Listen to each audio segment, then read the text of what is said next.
Bismillahirrahmanirrahim. Assalamualaikum warahmatullahi wabarakatuh.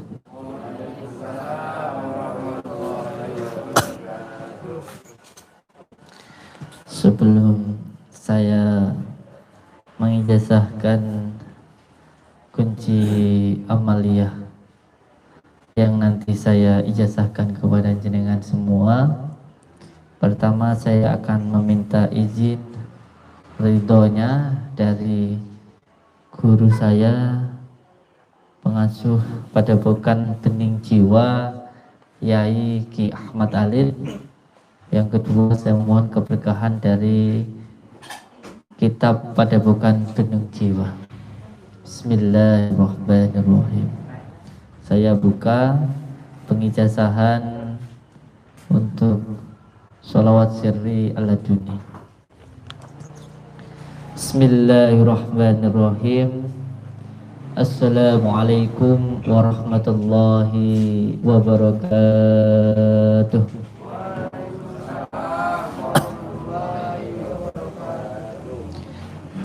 Bismillahirrahmanirrahim. Alhamdulillahi rabbil alamin.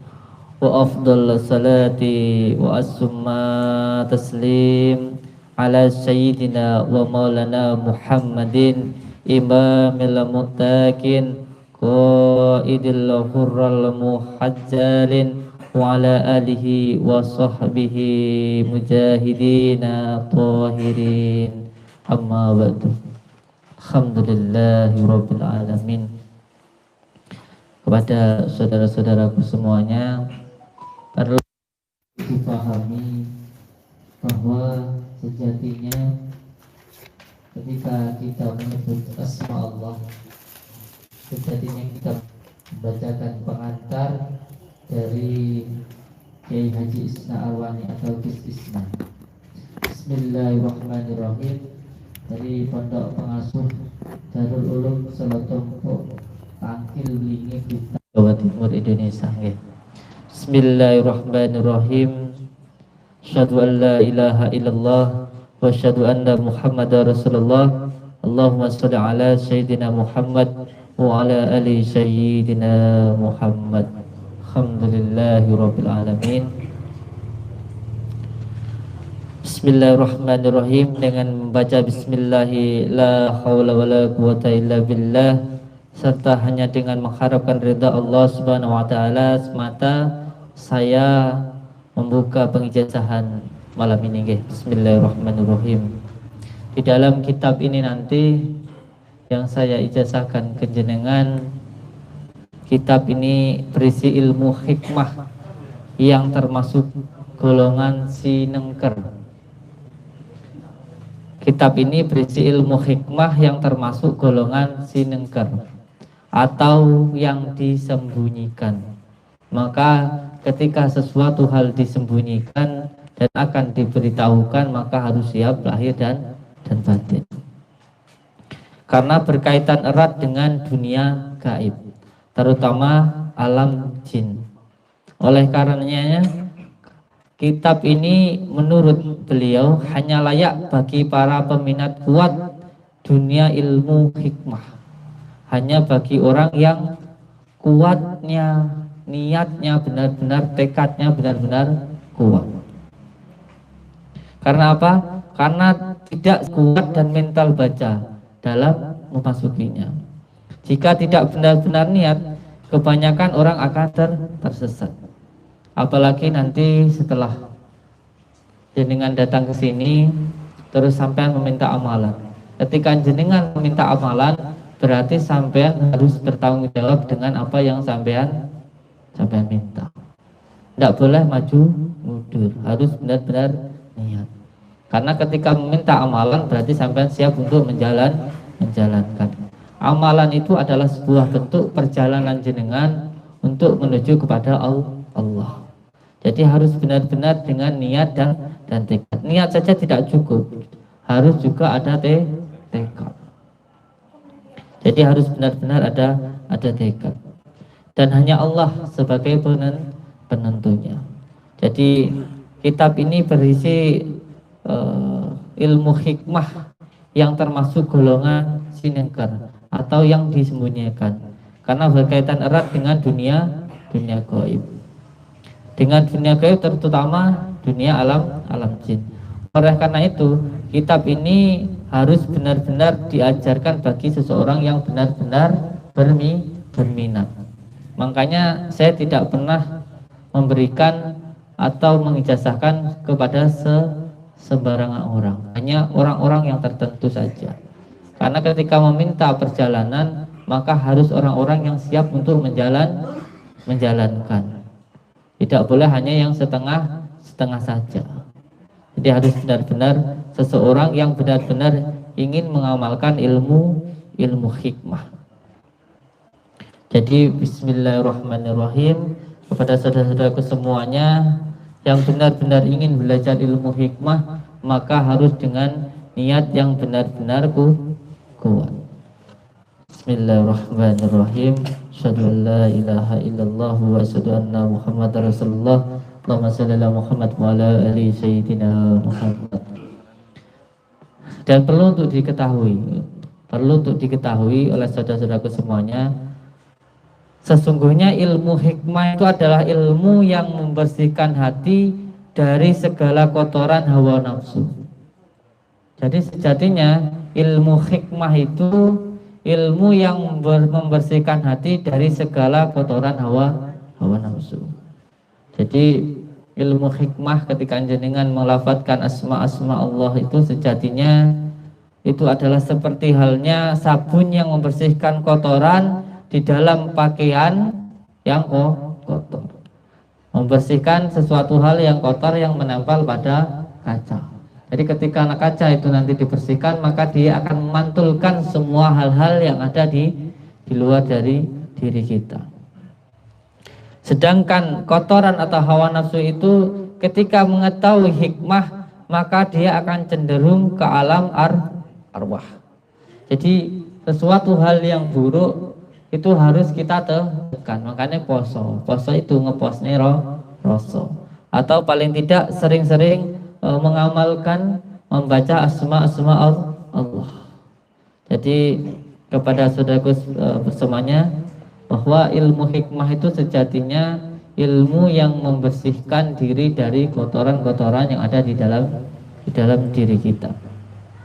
Ini semuanya perlu untuk dipahami agar benar-benar ada niat dan tekad yang kuat di dalam mengamalkan ilmu ini.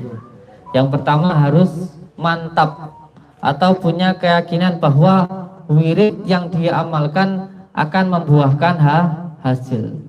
Jadi harus benar-benar yakin bahwa ketika jenengan wirid nanti itu akan membuahkan hasil. Hasil itu tidak harus sekarang, tidak harus nanti, tapi bisa besok atau bahkan ketika kita sudah meninggal. Karena seseorang yang mengamalkan suatu amalan kemudian dia ragu-ragu, maka amalannya tidak akan bermanfaat dan tidak akan membuahkan hasil. Jadi harus benar-benar yakin bahwa amalannya ini benar-benar akan membuahkan hasil. Itu harus yakin dulu. Dan yang kedua harus istiqomah atau tekun, mengamalkan tanpa putus-putus. Jadi kalau jenengan saya tugaskan selama 41 hari, kalau saya dulu 5 tahun, selama 41 hari membaca sholawatnya semuanya, nanti pengijazahan yang khos yang saya dapat dari Tuban, diamalkan 1000 kali setiap malam selama 41 hari, maka itu harus jenengan lakukan. Kalaupun nanti di tengah jalan ada gangguan, dia harus diulang lagi. Karena nggak ada ceritanya orang mengamalkan tanpa ada cobaan. Itu nanti pasti ada cobaannya. Itu pasti. Jadi harus istiqomah atau tekun mengamalkan tanpa putus-putus. Jika seorang mengamalkan wirid lantas tidak membuahkan hasil, maka dia harus mengulanginya kembali dan tidak boleh meninggalkannya, karena sudah ada PA-nya tadi. Harus benar-benar dijalankan dengan sungguh-sungguh. Karena barang siapa yang bersungguh-sungguh maka akan berhasil, dan setiap orang yang bersungguh-sungguh tentu akan mendapatkan hasil. Jadi hasil itu tidak akan membohongi dari usaha itu tidak akan membohongi hasil. Oleh karena itu, seandainya dia menghentikan amalannya dan tidak mengulanginya kembali, tentu dia tidak akan mendapatkan hasil. Ini perlu untuk dipahami. Dan yang ketiga, merahasiakannya. Ini sebenarnya jarang sekali saya ungkapkan, tapi perlu juga saya ungkapkan bahwa sejatinya ketika seseorang mendapatkan tasbih dari saya ataupun mendapatkan gembelengan dari saya, jadinya jangan diberitahukan kepada teman-temannya, kepada orang lain. Itu untuk diri sendiri. Karena kalau sampai diberitahukan kepada orang lain, biasanya akan menimbulkan kesombongan. Saya ini loh habis gembelengan dari Gus Sabzudin, diberikan kitabnya ya. Terus nanti orang pada ingin tahu. Dan padahal ketika seseorang membaca kitabnya dan belum mendapatkan ijazah dari saya, itu sangat berbahaya. Atau ketika mengamalkan wirid di tempat yang sepi, sekiranya tidak ada seorang pun yang melihat, dan tidak bercerita kepada siapapun bahwa sedang mengamalkan suatu amalan. Karena Rasulullah telah bersabda yang artinya, carilah pertolongan terhadap hajatmu dengan cantri yang memang saya tempatkan di gua. Itu biar tidak ada yang tahu. Dan yang keempat, takwa atau takut kepada Allah dan berusaha selalu makan minuman yang halal. Ini sangat perlu ya. Karena apa yang kita makan akan menentukan apa yang kita lakukan. Jadi ketika mengamalkan amalan ini dan seterusnya, bagi pengamal ilmu hikmah diusahakan dan dilakukan dengan sebaik-baiknya takwa atau takut kepada Allah dan berusaha selalu makan makanan minuman yang halal dan tidak menyakiti hati orang lain. Dan yang terutama juga harus urub atau membantu penderitaan orang lain. Urub itu yang penting, urub atau hidup itu yang penting bisa bermanfaat untuk orang lain. Karena semua yang diciptakan Allah itu semuanya bermanfaat. Cacing yang kelihatannya menjijikkan itu bisa menyuburkan tanaman. Dia juga bisa memberikan oksigen untuk diri kita. Bahkan kotoran ayam pun juga bisa menyuburkan makanan untuk kita makan. Lalu kita ini yang katanya manusia yang paling sempurna, apa yang bisa kita lakukan untuk makhluk lainnya? Jangan sampai kita yang dikatakan manusia yang sempurna ini malah menjadi momok yang menghancurkan dunia. Jadi orang hidup itu bukan hanya baik. Kalau hanya baik duduk di rumah diam itu sudah baik. Tapi yang penting kita itu hidup bisa urut atau bisa bermanfaat untuk orang lain. Itu yang harus diniatkan. Dan tentunya harus dengan niat ikhlas. Ketika ikhlas, maka sejatinya ketika sampean ikhlas dan mengamalkan ilmu hikmah, sampean tidak usah mikir nanti sampean belajar ilmu hikmah ini nanti saya mau jadi apa atau gimana, enggak, demi Allah. Karena ketika jenengan mengamalkan ilmu hikmah, maka ilmu hikmah ini nanti akan menjadi sabun yang bersihkan kotoran yang ada di dalam diri kita. Kalau kita bersih, maka kita akan seperti mutiara. Karena sejatinya kita adalah manusia yang sejati. Sejatinya kita ini adalah khalifah. Maka ketika sering membaca ilmu hikmah, kita sering mengamalkan ilmu hikmah, menunjukkan dirinya itu mutiara. Mutiara itu walaupun dia ditempatkan di dasar laut akan dicari orang. Sudah banyak sekali, demi Allah. Sudah banyak sekali yang mengamalkan amalan ini, tiba-tiba banyak orang yang datang. Ya, banyak orang yang datang minta tolong dan sebagainya. Karena apa? Karena mutiara walaupun di tengah laut akan dicari oleh orang. Beda dengan batu yang di pinggir jalan, walaupun ditawar-tawarkan ke orang juga nggak ada yang mau. Jadi tidak usah berpikir macam-macam, wis itu saja, nggih. Dan yang bahwa jangan sampai melakukan ghibah. Ini perlu untuk saya tegaskan. Karena ini penyakit hati yang nanti akan mengotori diri panjenengan. Ya. Dan ini biasanya bisa muncul juga kepada orang-orang yang sudah berilmu. Kepada orang-orang yang sudah berilmu. Ini penting untuk dilakukan. Karena apa? Penting saya tegaskan karena ghibah ini sesuatu hal yang sangat-sangat rawan, sangat rawan. Dan yang ketiga, yang kelima, harus bisa mendem atau mendito atau memendam semua hal yang buruk di dalam diri kita, menghilangkannya. Makanya saya kemarin melakukan riyadhah di gua karena apa? Karena nanti kalau jenengan seumpamanya oleh Allah ditakdirkan menjadi orang yang bermanfaat untuk orang lain, hati-hati. Hati-hati terhadap dua hal. Yang pertama terhadap harta. Ini sangat berbahaya sekali. Jangan sampai ketika jenengan niatnya nolong orang, terus jenengan nanti mudah mendapatkan uang, hati jenengan menjadi hubud dunia. Ini nanti akan sangat berbahaya. Maka saya tegaskan kepada semua santri yang nantinya ketika bisa bermanfaat oleh orang lain harus punya pekerjaan. Harus punya pekerjaan.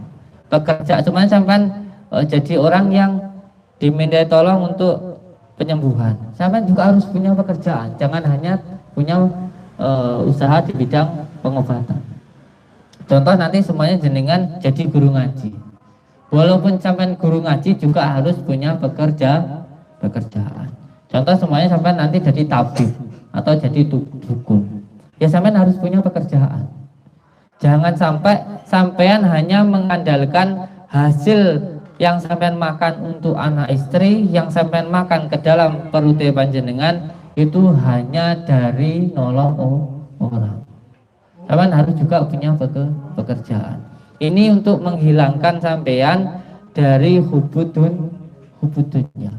Jadi apapun pekerjaan jenengan, apapun profesinya penjenengan, mau jadi guru ngaji, mau jadi tabib, mau jadi dukun, mau jadi kiai, mau jadi apa saja, harus punya pekerjaan. Agar sampean tidak mengharapkan apa yang sampean niatkan, ikhlaskan tadi hanya dari sampean profesi sampean tadi. Jadi biar sampean tidak hanya mengharapkan gaji sampean yang sampean makan hanya dari sampean nolong orang tadi. Entah sampean dari juru ngaji atau setelah mengambil amalan ini nanti kembelengan ini nanti jadi dukun, sampean harus punya pekerjaan. Biar tidak hubud dunia. Biar tidak hanya mengharapkan apa yang sampean dapatkan tadi dari yang sampean ikhlaskan tadi itu. Okay. Nanti kalau sampean tidak ada yang buat makan, nanti ngarepin orang datang, ngarepin orang sakit, ayo repot ya. Itu nanti repot. Maka perlu sekali sampean harus punya pekerjaan lainnya, harus punya usaha. Jadi niki sekedar ngobrol-ngobrol mawon ya, santai mawon. Demi Allah, saya itu punya kerja di tempat saya itu karyawan saya itu 15. Sopirnya 4. Truk saya di sana ada 5. Setiap hari saya itu walaupun tidak bekerja, tetapi setiap hari ada yang bekerja. Karena memang sudah menjadi niat saya, ketika saya sudah sukses, maka orang lain juga saya ajarkan untuk sukses. Jadi banyak hal yang orang jadi dukun ya. Adalah saya itu punya usaha di ujung jalan sana ya.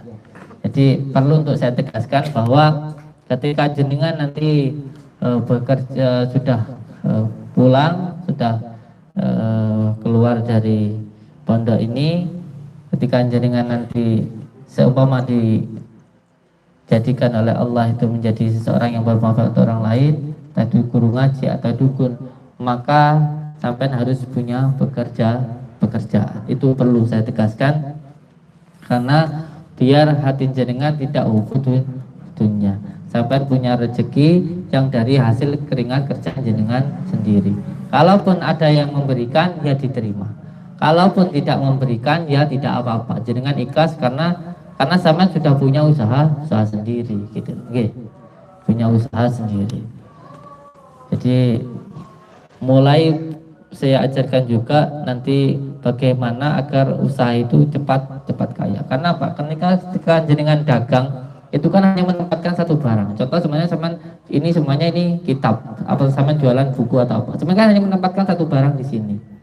Tetapi yang menggerakkan hati seseorang untuk membeli barang ini kan Allah. Nah ini yang perlu untuk difahami dan nanti saya ajarkan.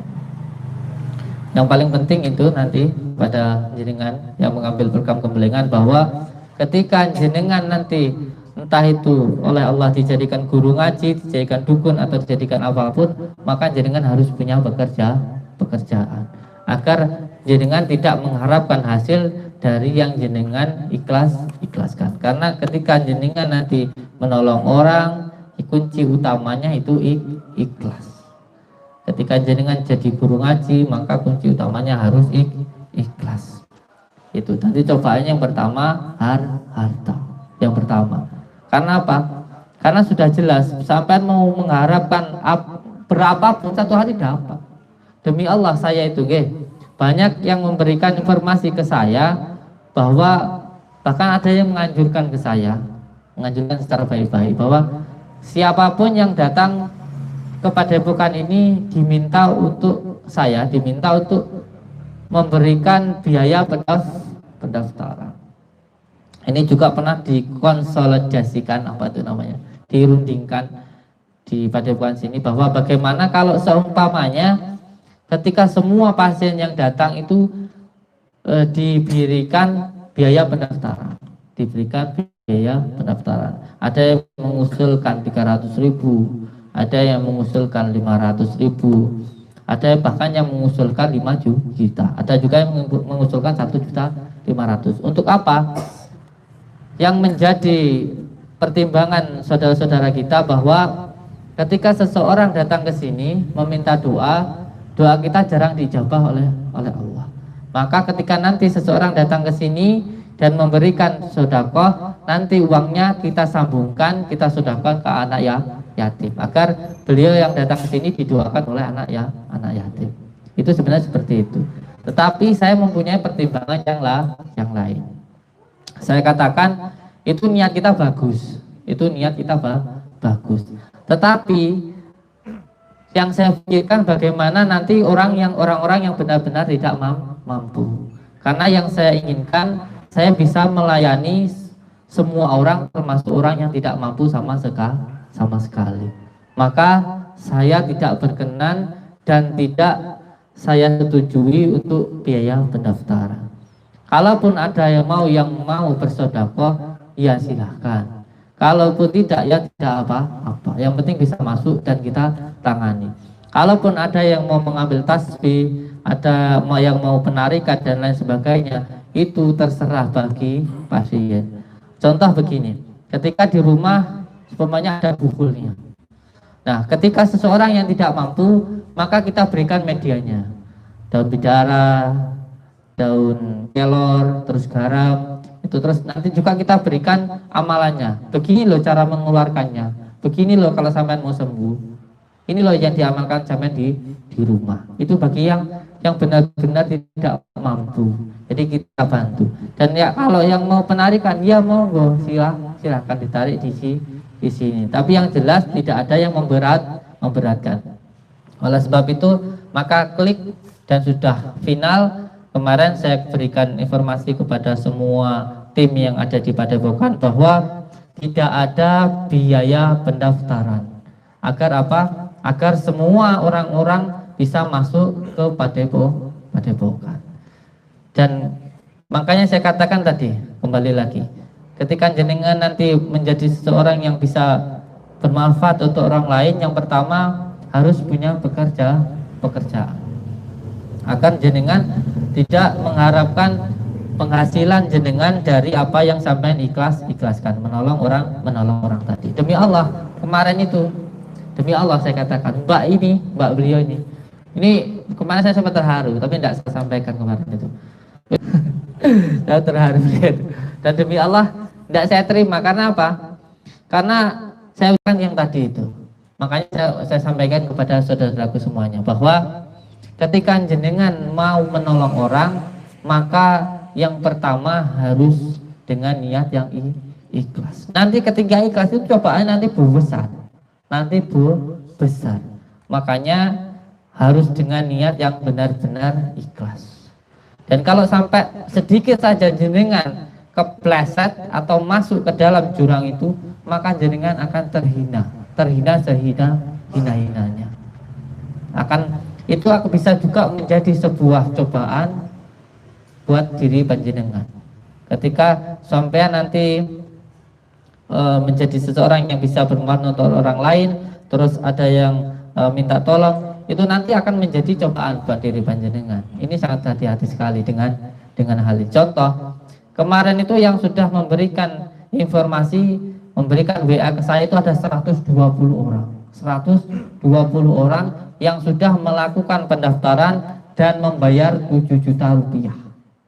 Bayangkan, 7.120.000, uangnya sudah berapa? Ini sudah saya laporkan ke pihak yang berwajib, tapi belum ada informasi. Karena apa?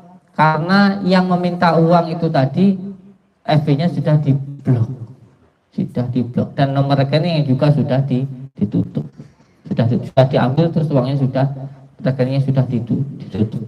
Dan yang transfer ini orang di wilayah Tangerang, padahal rumah saya di Blitar. Jadi hati-hati nggih. Kalau yang mentransfer untuk biaya pendaftaran, saya katakan enggak ada. Ini maka saya katakan tadi, kembali lagi bahwa jenengan harus punya pekerjaan. Agar apa? Agar sampean tidak mengharapkan hasil dari apa yang sampean saudara-saudara kita yang kemarin sempat diskusi bahwa nanti seseorang harus diajarkan untuk sedekah agar sedekahnya nanti bisa juga menyembuhkan yang sakit, seperti yang saya tuliskan di sini, sedekah menyembuhkan penyakit.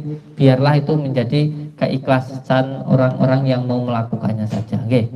Bagi yang mau melakukannya saja, atau yang benar-benar ikhlas saja. Yang tidak mampu biar tidak merasa berat. Ini saya tegaskan. Dan yang ketiga, saya katakan tadi harus mendem atau memendam semua. Karena begini, ketika jenengan nanti dimintai tolong oleh orang, itu nanti setiap hari jenengan, orang akan memuja jenengan, orang akan selalu memuji jenengan. Itu ketemu kayak saya tadi itu, wes minta foto semuanya, wes ya. Itu nanti jenengan kalau bangga diri, maka jenengan akan meremehkan orang lain. Auzubillahi min dzalik. Akan merasa bangga diri. Nanti kalau orang tidak sungkem sama sampean merasa, wah ini orang ini tidak menghormati saya. Ini hati-hati tentang penyakit hati ini. Ini akan bisa tumbuh kepada hati-hati orang-orang yang bersih bisa menjadi kotor. Makanya ketika, mohon maaf, ketika saya jalan, saya memang sudah menjadi lakon saya, jalan menyendak pakai sandal. Atau bahkan saya sering melihat abah saya dulu itu, kalau ada tamu malah sandalnya ditata, ya. Terus nanti orangnya itu malah kakinya dicuci dan lain sebagainya. Itu untuk apa? Untuk menghilangkan rasa bangga dirinya. Karena ketika jenengan diminta orang, pasti nanti semua orang setiap hari muji jenengan, setiap hari orang akan memuja. Nanti sampean akan lupa diri dan bangga diri. Pada akhirnya akan meremehkan orang lain. Auzubillahi min dzalik.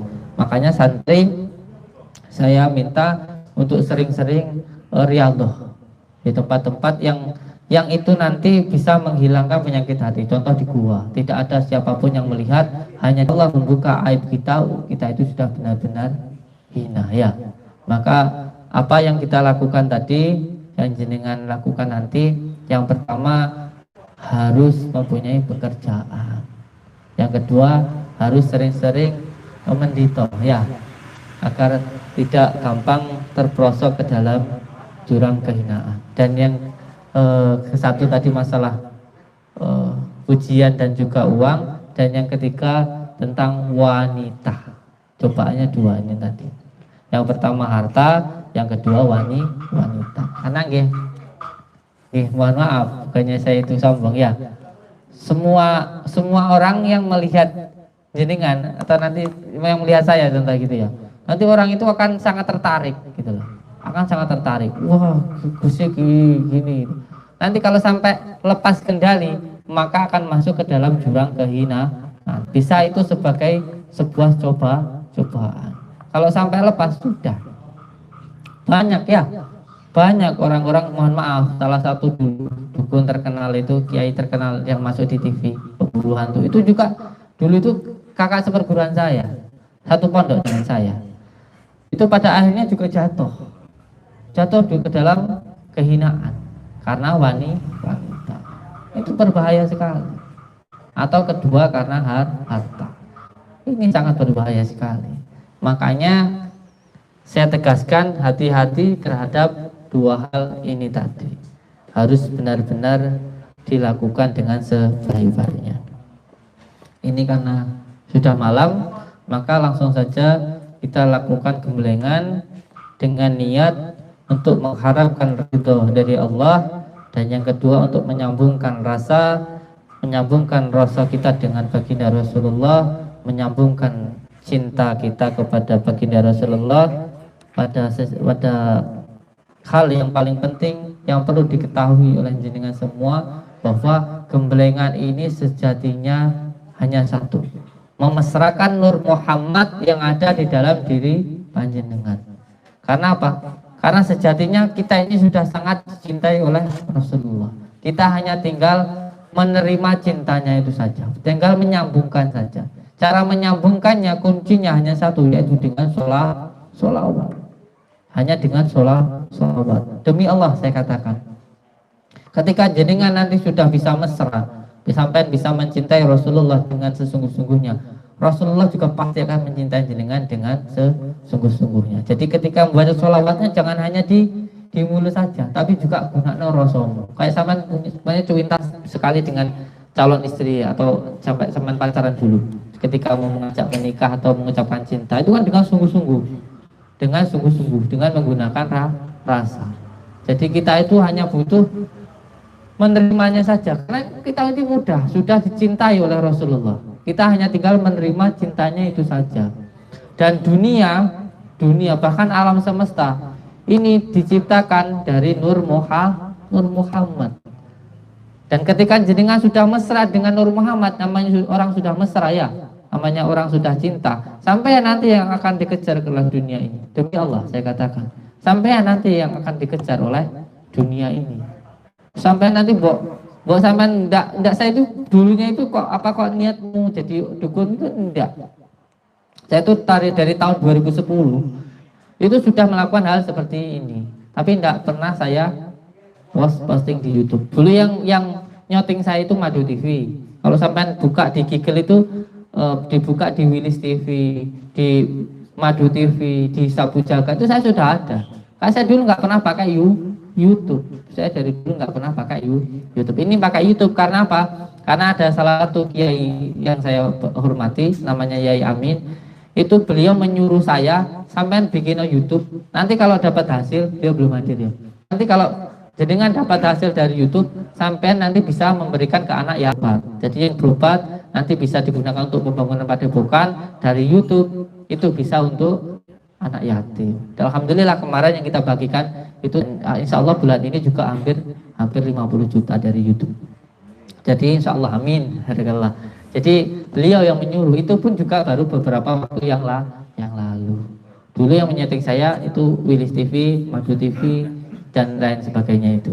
Tapi sekarang saya bikin channel resmi sendiri atas perintah dari salah satu sarjana dari Tebu Ireng, yaitu kiai saya Yai Amin, jebolan dari Tebu Ireng. Oke. Maka ketika beliau menyuruh, yang saya itu namanya santri ya, disuruh yai ya langsung tandang. Kalau tidak disuruh saya tidak tandang. Jadi saya tegaskan bahwa ketika jenengan mengamalkan sholawat secara istiqomah, itu nanti tidak perlu sampai harus ketika ada orang sampai tak obat itu tidak, nanti datang sendiri. Saya itu dari dulu. Karena apa? Karena ketika jenengan membaca sholawat itu tidak hanya memberikan sebuah keilmuan, tapi juga membersihkan. Ketika jenengan bersih, maka jenengan tadi akan seperti mutiara. Mutiara itu mbok ditaruh di dalam lautan sana, itu dicari orang, itu sudah hukum alamnya seperti itu. Maka wis sampean istiqomah saja. Istiqomah, nanti tiba-tiba sudah banyak sekali yang cerita ke saya. Saya itu tiba-tiba kok ada orang datang minta berobat, terus saya itu mengobatinya gimana, itu bingung. Tidak usah bingung, sampai baca sholawat, nanti apa yang timbul di hati ini jenengan nanti akan muncul sendiri. Contoh, ketika ada seorang datang ke jenengan minta berobat, wes sampai niat mawon baca sholawatnya 7 kali tahan nafas, terus nanti tiba-tiba di hati jenengan pengen membaca kalimat thayyibah, ya berarti obatnya itu, tidak perlu mikir gini-gini. Jadi wes masukkan kesadaran dohiriyah ke dalam kesadaran batini, wes pasrahkan saja kepada Allah. Tidak perlu apa saya itu kalau ngobatin orang harus masuk ke alam goib, narik pusaka itu harus masuk ke alam jin, ke kerajaan. Enggak. Saya hanya memasrahkan diri saya kepada Allah, bahwa saya itu tidak ada kekuatan kecuali hanya dari Allah, dan biarkan Allah yang menuntun saya melalui dengan batin. Jadi lakukan gerak hidup jenengan itu gerak batin. Alhamdulillahirabbil alamin. Sudah sampai. Itu. Bahas ini. Insyaallah. Sudah hadir. Bahas ini. Masya Allah. Bahas ini Kang. Oh, foto dulu, Masya Allah sudah datang sekalian ya. Masya Allah, alhamdulillahirabbil alamin. Alhamdulillahirabbil alamin. Datang, simbolnya datang. Buat foto-foto dulu. Masya Allah. Allahumma sholli ala sayyidina Muhammad wa ala ali sayyidina Muhammad. Ini perlu saya ajarkan kepada jenengan, biar orang itu tidak salah paham bahwa katanya seseorang yang melakukan pengobatan itu harus raga sukma, harus gini. Enggak, demi Allah, enggak. Benar juga, saya itu diundang di salah satu saudara saya, teman saya, namanya Kang John Bataku. Beliau punya usaha bataku besar di wilayah Kademangan sini. Beliau itu, ibunya itu tidak bisa berjalan, beberapa bulan tidak bisa jalan karena uratnya kejepit. Ini banyak sekali penyakit urat kejepit sekarang ini. Stroke dan urat kejepit itu hampir setiap hari saya nangani. Nah, saya itu diundang ke sana karena tidak bisa. Ya mungkin belum waktunya. Nah, ketika mengundang saya ke sana, di sana hanya membaca sholawat saja. Ketika membaca sholawat, tiba-tiba pengen jalan ke belakang rumah, terus pengen metik daun alpukat. Setelah saya petik daun alpukatnya, alhamdulillah. Dipeper di sini. Saya pengen lihat. Alhamdulillah. Oh iya. Di sini dulu. Nanti kan di shooting. Nah, dari sana dulu. Dari sana dulu, saya. Di sini dulu. Deh. Insyaallah. Maaf. Dong Neng, mantap. Launching, Kang, launching. Masyaallah. Berarti bukan Nurjat sejati, Masya Allah. Yang nyunting itu pas gak itu? Allahumma sholli ala Muhammad.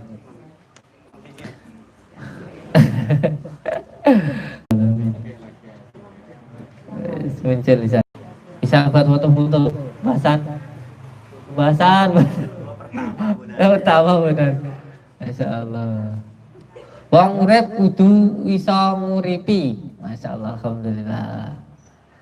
Insyaallah. Simbol kita itu yang atas.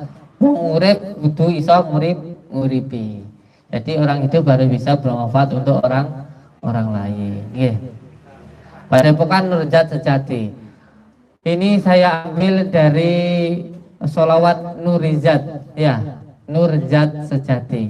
Saya ambil dari sholawat Nurjati, nggih.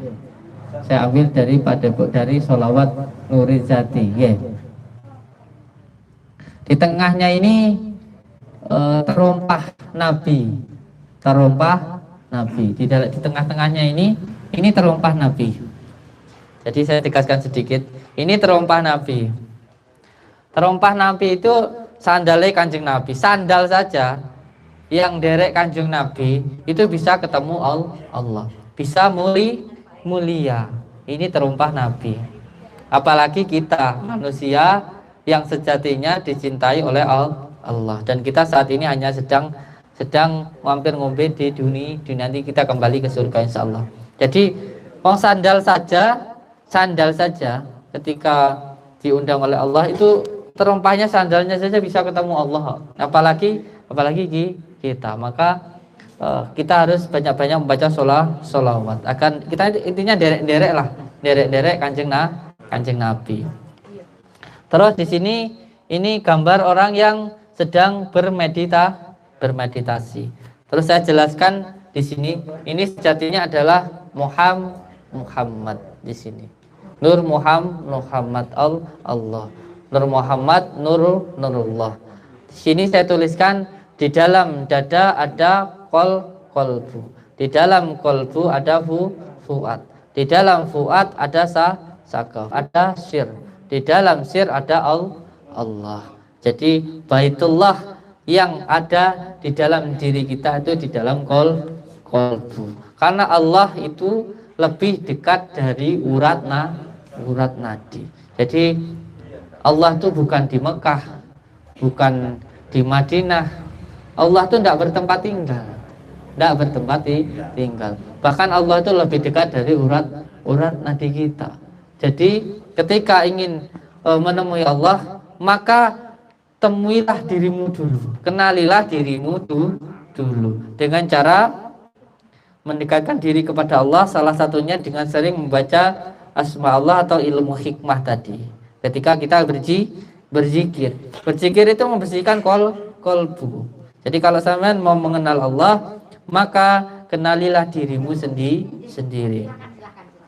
Jadi di dalam hati kita, di dalam kolbu kita itu namanya Baitullah. Oke, maka perlu saya tegaskan bahwa Allah itu bukan di Mekah, bukan di Madinah, ya, bukan di Madinah. Maka kalau ingin menemui Allah, maka sampean harus bisa mengenali siapa sejatinya sampean diri sendiri. Kalau sampean bisa mengenali diri sampean sendiri, nanti sampean akan bisa mengenal Allah. Jadi seperti ini contohnya. Ketika saya melihat mobil saya itu, atau saya melihat mobil yang mewah, Honda Jazz atau apapun, saya tidak harus melihat yang menciptakan mobil itu hebat, tidak harus melihat yang menciptakan. Dengan melihat yang diciptakan saja, saya sudah yakin bahwa yang menciptakannya itu hebat, mobil ini bagus. Apalagi yang menciptakan. Kita melihat gunung sangat indah, apalagi yang menciptakan. Kita melihat lautan sangat indah, apalagi yang menciptakan. Jadi ketika membaca la ilaha illallah Muhammadar Rasulullah, bukan kita itu bersaksi dengan mata dohir kita, bukan, tapi dengan hati kita, dengan rasa kita. Pernah kita menyuruh jantung kita untuk berdetak memompa darah kita? Enggak kan? Jantung memompa sendiri. Itu luar biasanya penciptaan Allah. Kepada saudaraku, bahwa jenengan ketika nanti mau menjadi guru ngaji ataupun menjadi seorang yang tabib atau apapun, yang menjadi nasihat saya harus mempunyai pekerjaan yang pertama. Yang kedua, sampean harus sering-sering bertafakur, berkholawat atau mendito tadi, ya, agar sampean tidak sampai hubudunnya oleh uang ataupun oleh pujian.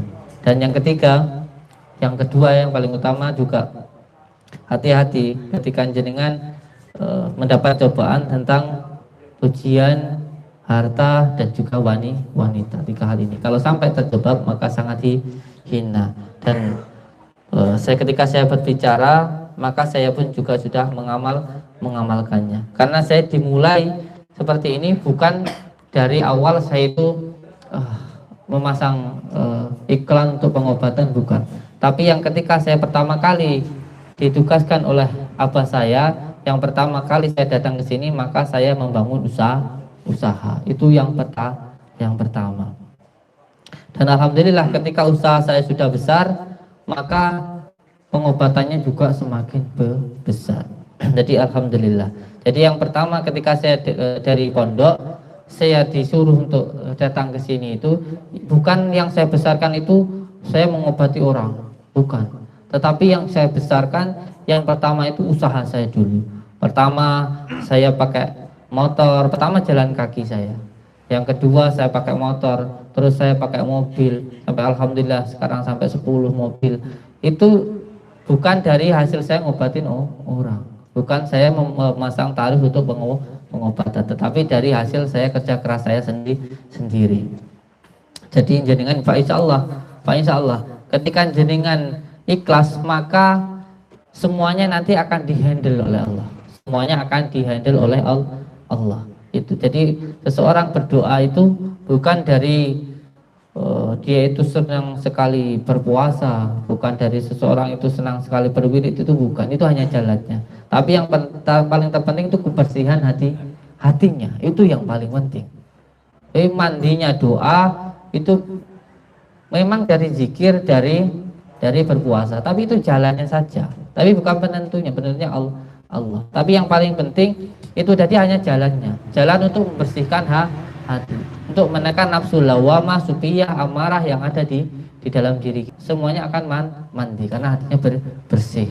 Jadi itu yang hati-hati ketika nanti niatnya sudah seperti itu, terus sampai melakukan pengobatan, terus kalau nggak punya pekerjaan, nanti mengharapkan bayaran, itu repot nanti. Mengharapkan bayaran. Nanti akhirnya niatnya hilang, terus wes adanya jadi terhina. Ini perlu saya tegaskan pada saudaraku. Alhamdulillah tadi simbolnya simbol padepokan sudah jadi, dan sekarang kita langsung pada gembelengannya. Nggih, sudah dipahami apa yang saya ajarkan tadi. Yang pertama, ketika jenengan mau belajar ilmu hikmah, maka harus dengan niat yang benar-benar kuat.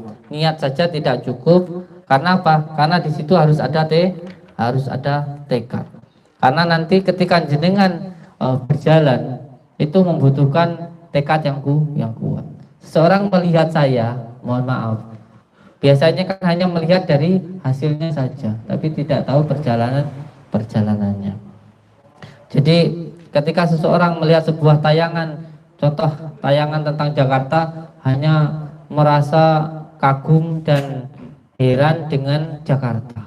Tetapi seseorang itu tidak tahu proses seseorang untuk yang jarang difahami. Hanya melihat hasilnya saja, tanpa tahu prosesnya. Padahal untuk sampai ke Jakarta tadi, itu sangat-sangat luar biasa perjuangannya. Itu sangat luar biasa. Bisa jadi dia ketika jalan ke Jakarta itu tidak punya biaya, akhirnya jalan kaki. Belum lagi nanti di jalan mengalami ini, itu dan lain sebagainya.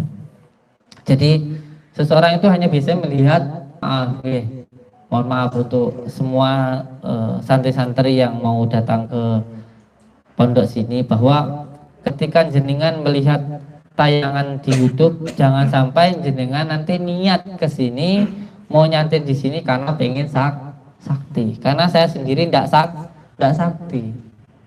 Jadi nanti kalau sampai niatnya pengen sakti, sampean pasti akan nyesel, sampean akan kecewa. Karena saya sendiri tidak sakti. Tapi kalau niatnya untuk membantu, menolong saudara-saudara kita yang sakit, sampai di sini nanti tidak langsung saya ajarkan tentang keghaiban. Yang saya ajarkan pertama tentang keikhlasan. Bagaimana jenengan, apakah nanti di sini mau nyuci kakinya orang yang lagi sakit? Apakah jenengan nanti mau membersihkan WC untuk orang-orang yang membutuhkan? Saya tidak peduli jenengan di rumah itu anaknya mama, di rumah itu makan disuapin, baju dicuciin, saya tidak peduli. Karena apa? Karena dulu yang saya lakukan juga seperti itu, gitu loh. Karena dulu yang saya lakukan juga seperti itu. Saya itu dari mulai SD sampai saya di SMP. Kalau di sini SMP ya. Tanya ibu saya itu setiap mandi direbuskan air hangat. Tetapi di pondok saya itu mandiin orang gila, orang-orang yang tidak waras itu. Habis dimandiin, mau diajak sholat, malah tempat sujudnya, tempat musolanya dikencingin. Itu seperti itu. Jadi sudah kita masak capek-capek, masakannya ditendang. Itu biasa. Tapi itu buat saya apa? Itu adalah sebuah bentuk hikmah yang luar biasa. Makanya kepada saudara saya yang ada di sini ini, ketika ada seseorang pasien yang rewel, contoh beliau sudah menunggu dari pagi di sini, terus sampai malam, pada akhirnya belum bisa saya tandangi marah-marah. Terus saya ini sudah dari pagi nunggu gini, tidak usah marah. Itu bisa jadi hikmah buat diri kita. Apakah di kita itu ikhlas ketika dimarahi atau enggak? Tidak usah sampai jadi emosi. Jadi sampai tidak bisa menekan nafsu amarah. Ini perlu untuk saya pahami kepada jenengan semua yang niat untuk menolong saudara-saudara kita. Ketika ada santri yang kesini, mohon maaf, yang bandel, yang apa, wes yang penting niatnya kita agar orang ini nanti ketika pulang bisa bermanfaat untuk umat. Jadi cara penyampaiannya juga yang biar bisa bermanfaat untuk orang lain memang ya harus diperas gitu. Kembali kepada yang tadi, ketika seseorang melihat apa yang dia lihat itu hanya melihat dari hasilnya saja sebelum dia itu tidak melihat dari perjalanannya, dari prosesnya. Maka seseorang yang ingin merasakan manisnya ilmu harus juga merasakan pahitnya mencari ilmu. Ketika ingin merasakan mudahnya, nikmatnya ilmu, maka harus merasakan pahitnya mencari ilmu. Karena apa? Karena saya dulu itu ketika meminta, saya itu diberikan satu ijazah sholawat dari ini, tetapi diminta oleh Abah untuk meminta ijazah ke 41 kiai. Ada salah satu kiai yang ada di Nganjuk, namanya itu Mbah Ihsan. Di sana itu saya datang itu selama 3 bulan tidak ditanya. Saya itu datang, saya cuma dikasih tahu alamat. Saya datang ke sana, assalamualaikum, waalaikumsalam, ya sudah, nggak ditanya mau apa gimana, enggak. Bahkan beliau sholat ya lewat di depan saya gitu selama 3 bulan. Selama 3 bulan tidak ditanya. Lah kalau jenengan ke sini enggak tanya 1 jam paling wis pulang. Paling enggak 3 bulan itu saya tidak ditanya. Ya ngentel saja. Beliau mandi, saya ambilkan airnya dan sebagainya selama 3 bulan. Terus saya datang ke Sumenep. Di Sumenep itu ada salah satu kiai yang saya banggakan di sana. Itu saya untuk meminta ijazah ini saya enggak berani langsung minta. Saya mau meminta ijazah itu saya bantu dulu di ladang itu 2 tahun baru dikasih satu ijazah ini. Tetapi alhamdulillah buat saya itu semua adalah bentuk ketakdiman saya. Nggih. Semuanya saya lakukan dengan ikhlas. Insya Allah semuanya akan bermanfaat, karena ketika seseorang mendapatkannya dengan bersusah payah, biasanya akan sangat menghargai apa yang dia dapatkan. Kalau mendapatkannya dengan secara mudah, biasanya ngamalin yang gampangin gitu lagi. Gampangin gitu lagi. Makanya kalau ada yang minta ijazah, monggo diamalkan. Kalau yang minta ijazah khusus, ya monggo silahkan datang gitu nggih. Jadi monggo langsung saja saya lakukan bayatnya. Semoga bisa memberikan manfaat. Pada kunci dari bayat ini tadi, bahwa kunci yang paling utama jenengan harus benar-benar niat dan ada tekad. Terus yang kedua dilakukan dengan tekun, dengan istiqomah. Karena insya Allah yang menjadi kunci saya bahwa pengen mulia kudu gelem rekoso, mukti kudu gelem, pengen sakti kudu gelem mukti. Nggih.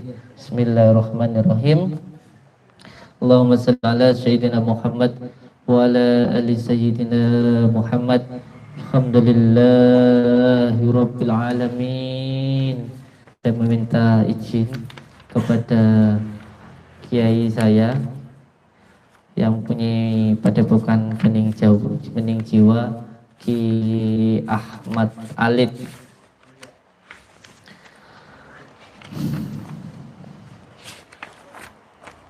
ikuti tata caranya nggih. Jadi untuk santri yang meminta ijazah khusus, jika mau melakukan talqin, murid terlebih dahulu duduk di depan syekhnya atau di depan gurunya. Takdim tanpa memperhatikan apapun kecuali sang guru mengikuti ucapan guru. Bismillahirrahmanirrahim. Sampai ikuti ya. A'udzubillahi minasyaitonirrajim. Bismillahirrahmanirrahim. Astaghfirullahaladzim. Astaghfirullahaladzim. Astaghfirullahaladzim. Asyhadu an la ilaha illallah wa asyhadu anna Muhammadar Rasulullah. Asyhadu an la ilaha illallah wa asyhadu anna Muhammadar Rasulullah.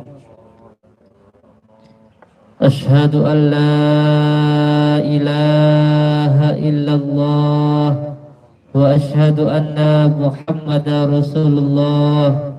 Asyhadu an la ilaha illallah wa asyhadu anna Muhammadar Rasulullah. Raditu billahi rabbah wa bil islami dina wa bi Muhammadin nabiyya wa rasulah.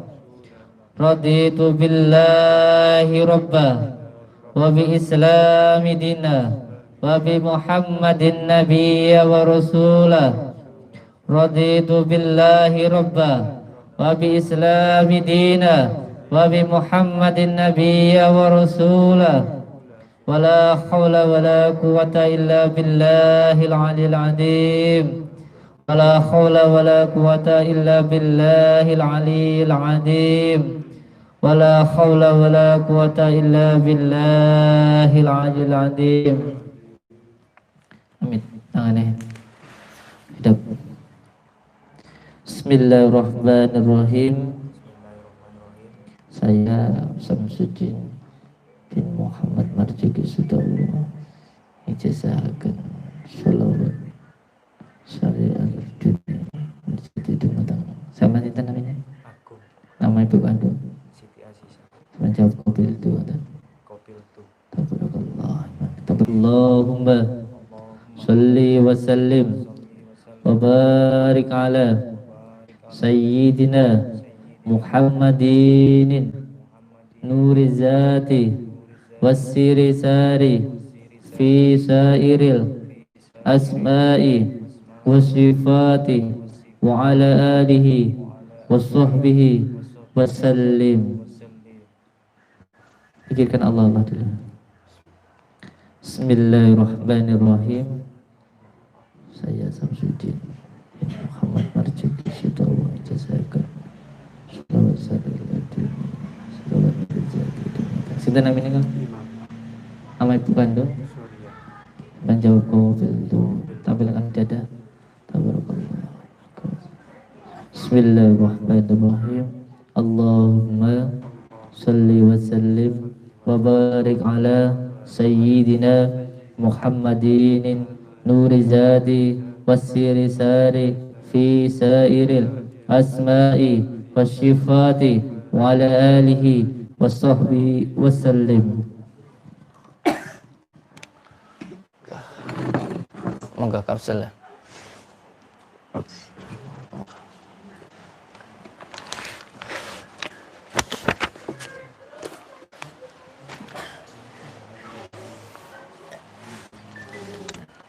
Tangannya santai. Nah, coba. Nah. Bismillahirrahmanirrahim. Yang itu ya sana sana. Nah, Bismillahirrahmanirrahim. Atau yang terpejam. Asyhadu an la ilaha illallah wa asyhadu anna Muhammadar Rasulullah. Allahumma shalli ala sayyidina Muhammad wa ala ali sayyidina Muhammad. Allahumma shalli wa sallim wa barik ala sayyidina Muhammadin nuri zati wasiri sari fi sairil asma'i wasifati wa ala alihi wa sahbihi wasallim. Ya Allah, ya Allah, ya Allah, ya Rasulullah, saya memohon ya Allah ridho dan maunahu, berikanlah saya ilmu yang bermanfaat untuk diri saya, keluarga saya, agama saya, dan negara saya. Bi'idznillah, bi'idznillah, bi'idznillah.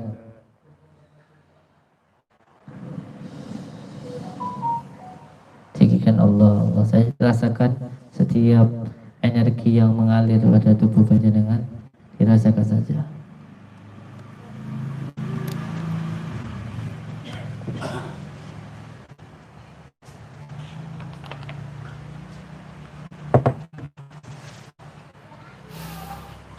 Ini nanti pengetesan hanya untuk menambah keimanan. Pengetesan tajriban berupa jasadiah ini terbatas, tetapi nanti ada yang lebih dahsyat secara batiniah. Secara batiniah kita hanya meminta kepada Allah bahwasanya dengan sholawat semua hal mudah untuk dikabulkan. Itu saja. Kita meyakini bahwa dengan sholawat apa yang kita inginkan akan dikabulkan Allah dengan cepat, dengan cepat. Ini kuncinya. Dan ini nanti ketika saya uji cobakan jenengan, jangan sampai yang di rumah juga ikut-ikut mencoba. Karena yang mencoba di sini kalau setrum itu masih dekat dengan sutetnya, sumbernya. Jadi jenengan masih dekat dengan sawabnya. Maka ketika jenengan mohon maaf sudah mengamalkan sholawat Nurjati ini 41 hari puasa, terus jenengan tiupkan ke air diminum orang, insya Allah orang kebal. Tapi orang yang kebal itu juga kebalnya hanya karena sampean meniupkan air tadi, ada sawabnya. Ya kalau orang itu pengen selamat terus, pengen kebal terus, dia harus mengamalkan kuncinya. Jangan salah paham. Nanti jenengan di sini di atas, di rumah bacok diri sendiri. Aja nanti sampai keluar nangis ya, repot ya. Jadi harus diamalkan juga kuncinya, gitu loh. Diamalkan juga kunci. Ini yang jarang orang saya tegaskan. Jadi sampean kalau mau seperti yang saya praktekkan, sampean juga harus mau mengamalkan, gitu loh. Harus mau mengamalkan. Dan ilmu kekebalan itu ada dua, ada yang pasif, ada yang atraktif. Ada yang biasa untuk uji coba, untuk permainan, ada yang benar-benar berbentuk energi ilahiyah, pasrah kepada Allah. Dan yang ketiga, bahwa belajar yang nanti ini tes-tesan tajriban berupa jasadiah, nanti berupa batiniah. Orang belajar ilmu batin itu kuncinya harus ikhlas. Karena nanti sama seperti jenengan mau tidur itu loh. Orang mau tidur itu yang penting dia ikhlas mau tidur. Nggak usah mikir kapan tidurnya. Orang mau buka mata batin, cakra asna, cakra mahkota itu bukan tingkatan, itu tatanan. Jadi kalau orang tidur itu wes yang penting dia mapan, wes pikirannya tenang, ikhlas, nanti ya tidur. Kalau mikir dang turun, malah raturu malah bisa ke gandeng, cibak.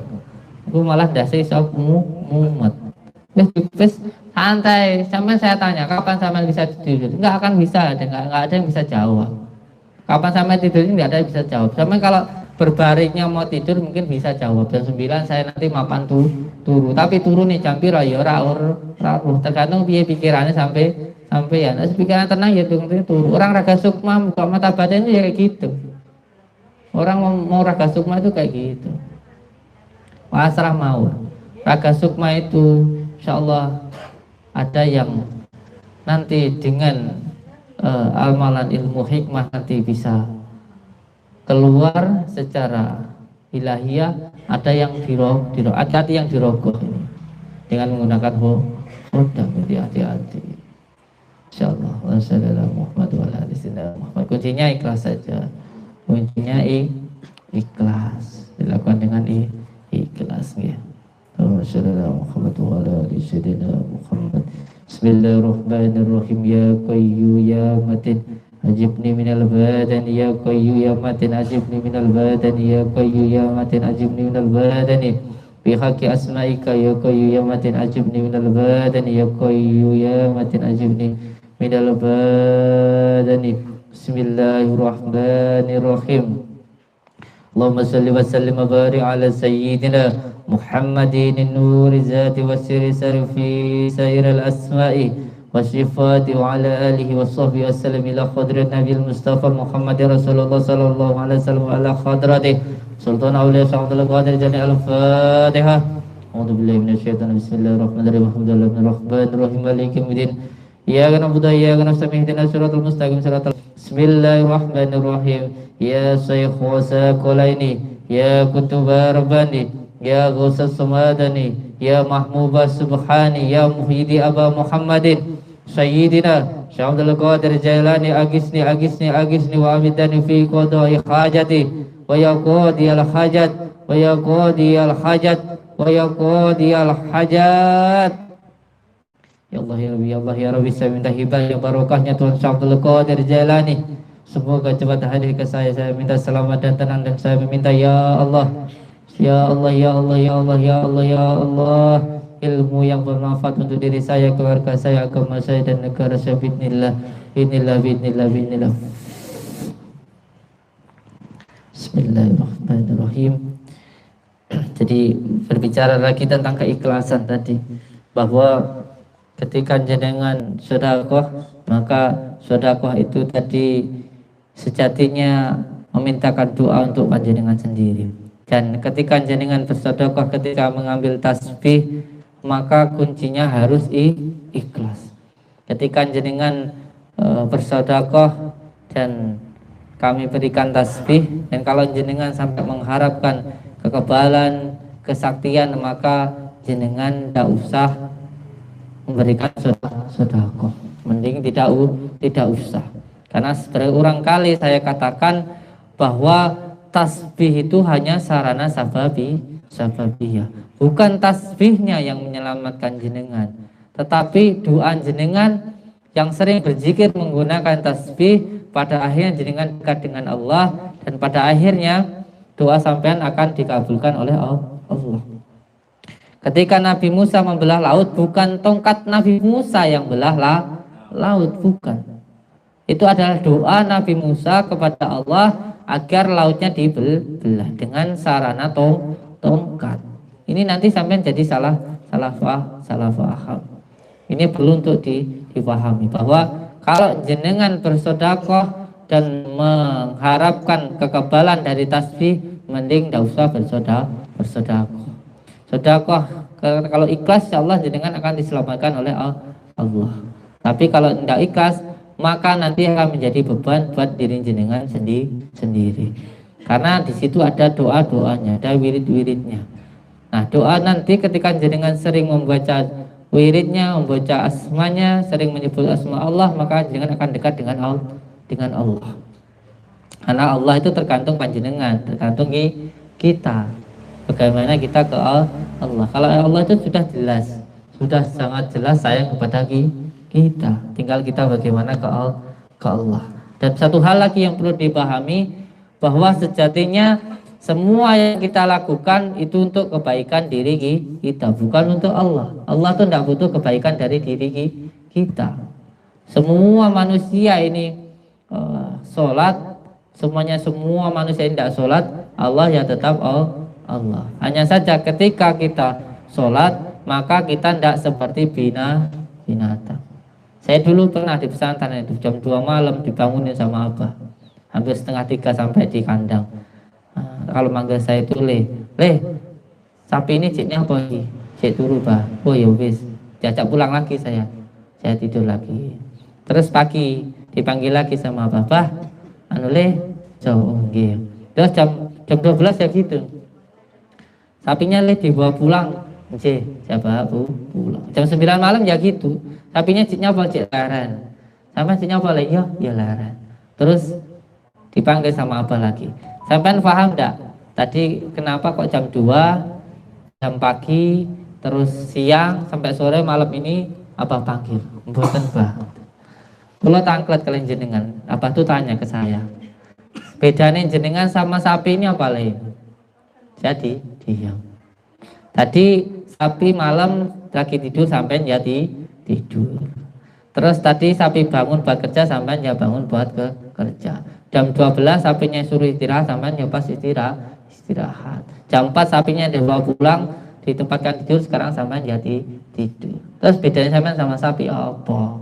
Podo-podo mangan, podo-podo kerja, podo-podo kawin. Tidak ada bedanya. Bedanya cuma satu. Kalau sapi itu tidak sholat, kalau kita itu sholat. Itu hanya untuk membedakan kita ini dengan hewan. Itu ya. Karena kita dikatakan manusia yang sempurna itu bukan sempurna apa adanya, bukan. Sempurna karena kita sempurnakan. Karena kita itu punya nafsu dan punya akal. Kalau akalnya mampu mengendalikan nafsunya, maka dikatakan manusia yang sempurna, lebih mulia dari malaikat. Karena malaikat punyanya hanya akal, tidak punya nafsu. Tapi kalau nafsunya mengendalikan akalnya, maka akan lebih hina dari binatang. Akan lebih hina dari binatang. Makanya kalau di pesantren itu kita diajarkan untuk berpuasa, ngepuasnya rasa, akan menekan nafsu lawamah, supiyah, amarah yang ada di dalam diri kita. Ini perlu saya tegaskan biar jenengan pahamin juga untuk memahami tentang apa sejatinya diri kita. Nggih. Ini nanti proses-prosesnya. Energinya sudah masuk, yang satunya sudah kuat.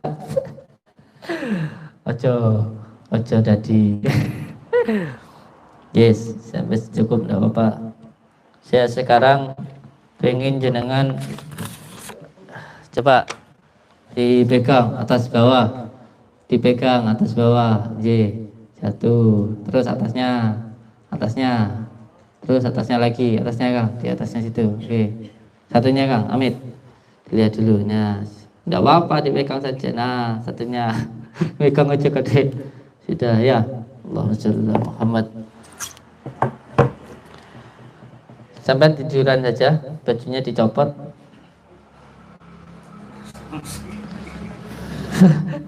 Satunya biar istirahat, satunya mohon maaf, ada beberapa hal yang memang di dalam kapsul ini sudah saya asma. Jadi kalau ada benturan-benturan ya wajar ya.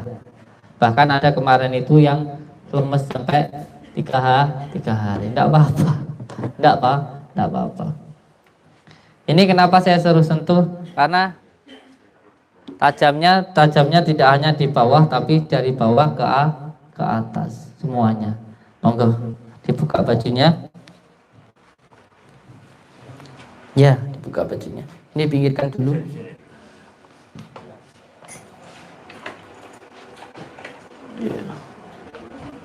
Buka lagi bajunya.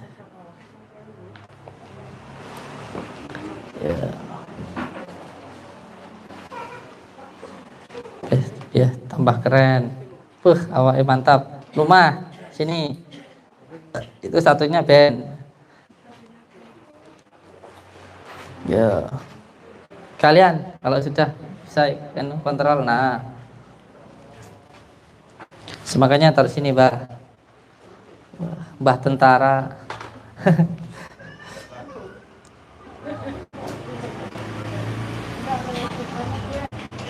Ya, tidak apa-apa.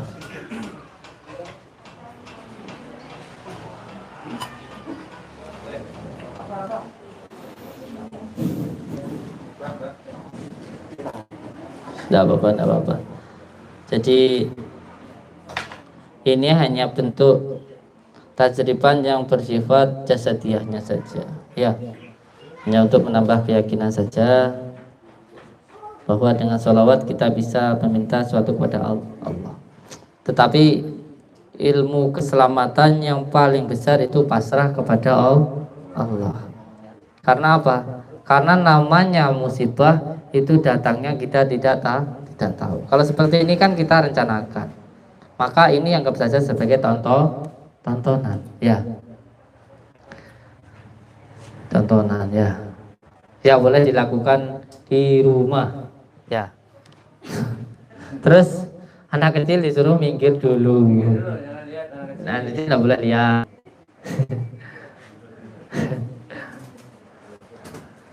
17 tahun ke atas.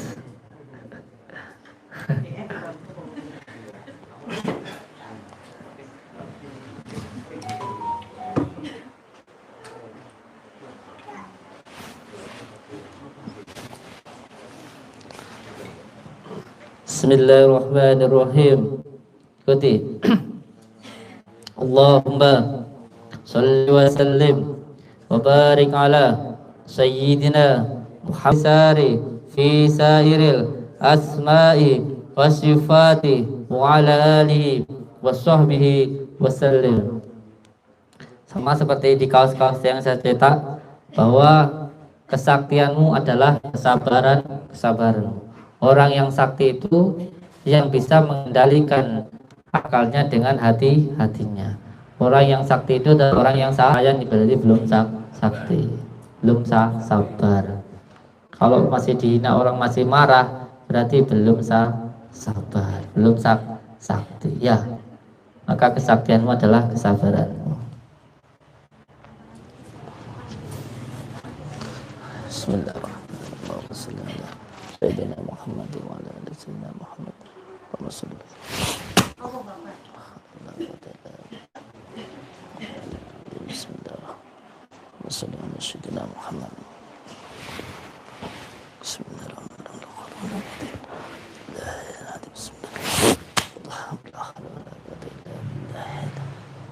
Bismillahirrahmanirrahim. Allahumma shalli ala sayyidina Muhammad wa ala ali sayyidina Muhammad. Allahumma shalli ala Muhammad.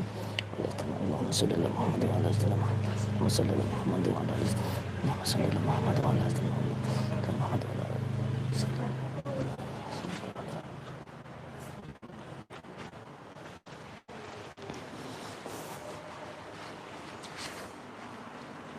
Amit ya. Bismillahirrahmanirrahim. Bismillahirrahmanirrahim. Makanya dari sini.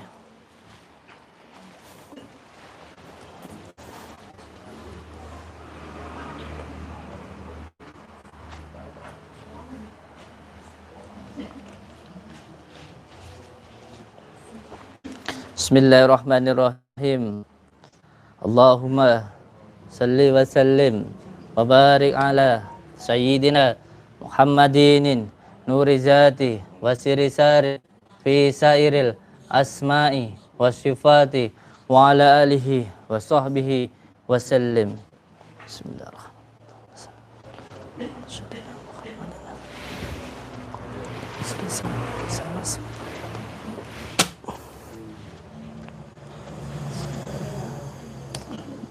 Kesukaan saya ini.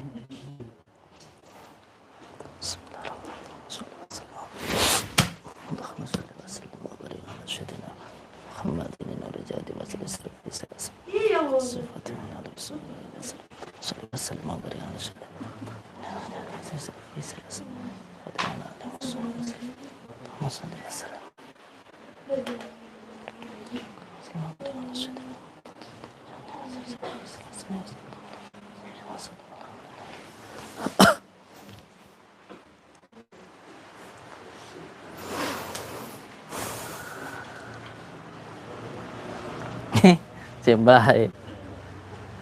Pakai enggak apa-apa bajunya. Makanya nanti tak makan.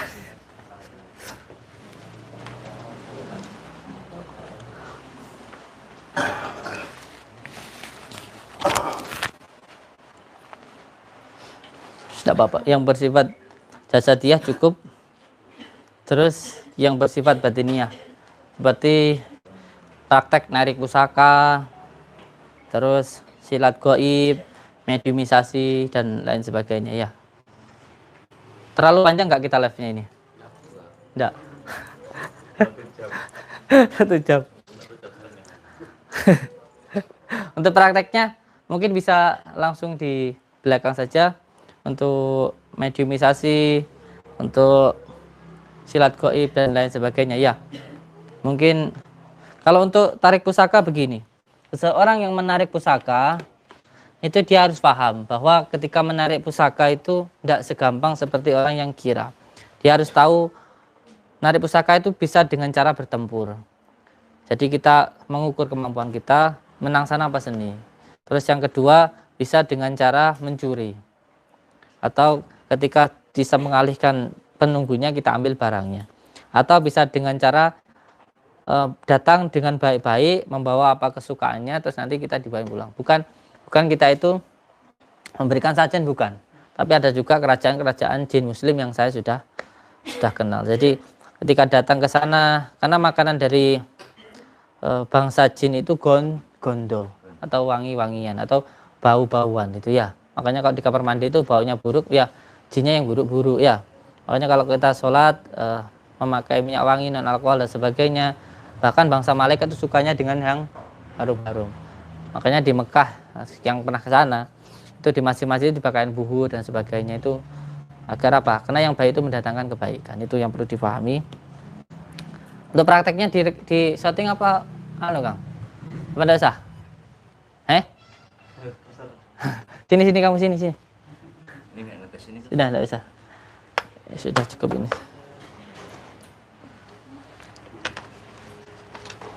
Mohon maaf agak ke belakang dikit. Iya. Di powernya pada sholawatnya Kang ya. Semakin sholawatnya istiqomah, maka powernya semakin tinggi untuk tarik pusaka, untuk pengobatan dan apa itu tergantung bagaimana zaman istiqomahnya di sholawat. Terus untuk pengisian ke orang nih, semuanya untuk pengisian silat gaib itu ya. Di dalam tubuh kita itu ada portal-portalnya. Jadi kalau kita masuk ke tempat yang angker, itu kan biasanya di sini mengkorok di sininya. Karena di sini ini ada portalnya. Sini ada portalnya. Nah, kalau seseorang sudah sering dibuat mediator, sudah dibuka portalnya, nanti ada tata cara untuk membuka portalnya. Itu nanti akan mudah untuk mediatoran atau untuk silat gaib ya. Atau kalau di jaranan itu tinggi surupan itu loh. Itu mudah karena sudah dibuka portalnya. Jadi untuk nanti mengisi silat gaibnya begini, orangnya suruh begini ini biar nanti bergerakannya enak. Terus di sini kan ada portalnya ini. Sampai baca kuncinya aja ya. Allahumma sholli wa sallim. Terus sama niat untuk mengisi silat gaib di sini. Tempelkan ke sini. Terus ditekan gini. Niat tuh. Wah, wala quwwata illa billah. Nanti sudah berisi dia. Gitu. Cukup Allah sholli. Cukup Allah wala quwwata. Seperti itu ya. Nanti latihan di belakang untuk pengisian untuk silat gaib, terus nanti tarik pusaka ya. Tarik pusaka nanti yang penting duduk baca surat Al-Ikhlas, baca sholawatnya ya. Terus nanti ketika kalau dapat alhamdulillah, kalau belum ya. Tapi alhamdulillah banyak yang dapat ya. Oke. Langsung di belakang. Dan ini untuk saya mau lihat komentar dari saudara-saudaraku.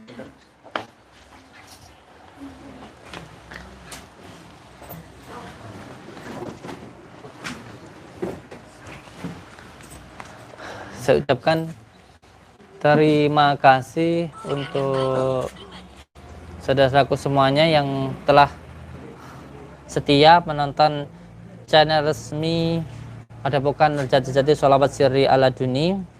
Semoga jenengan semua selalu dalam lindungan Allah Subhanahu wa taala, mendapatkan rezeki yang berkah, barokah, berlimpah, bisa untuk pergi ke Mekah, ke Madinah, bisanya buat beli sawah, bangun rumah mewah dan menjadi keluarga yang sakinah, mawaddah warahmah. Saya mau melihat sedikit komentar dari saudaraku dari shooting Gus proses tarik pusaka. Kalau tarik pusaka agak lama, Kang. Kemarin ada yang sampai pagi, ada yang tidak dapat, ada yang karena nanti beliau ditempatkan di suatu tempat yang wingit atau di tempat sendiri terus ditinggalkan hanya sendiri sampai nanti beliau kalau udah dapat. Tidak semudah seperti saya menarik gitu, enggak. Di prosesnya beliau ditempatkan di suatu tempat gitu, enggak. Dari Rasilah 83, Kang Gus sehat-sehat alhamdulillah, nganjuk hadir alhamdulillah. Nanti insyaallah semuanya saya baca yang komentar ini. Saya ucapkan terima kasih yang sudah menonton tayangan kami. Jangan lupa kalau baik atau menurut jenengan ada manfaatnya, di-share, dibagikan, dan jangan lupa yang menonton untuk subscribe dan menekan tombol loncengnya ya. Saya ucapkan terima kasih. Wabillahi taufiq wal hidayah. Assalamualaikum warahmatullahi wabarakatuh.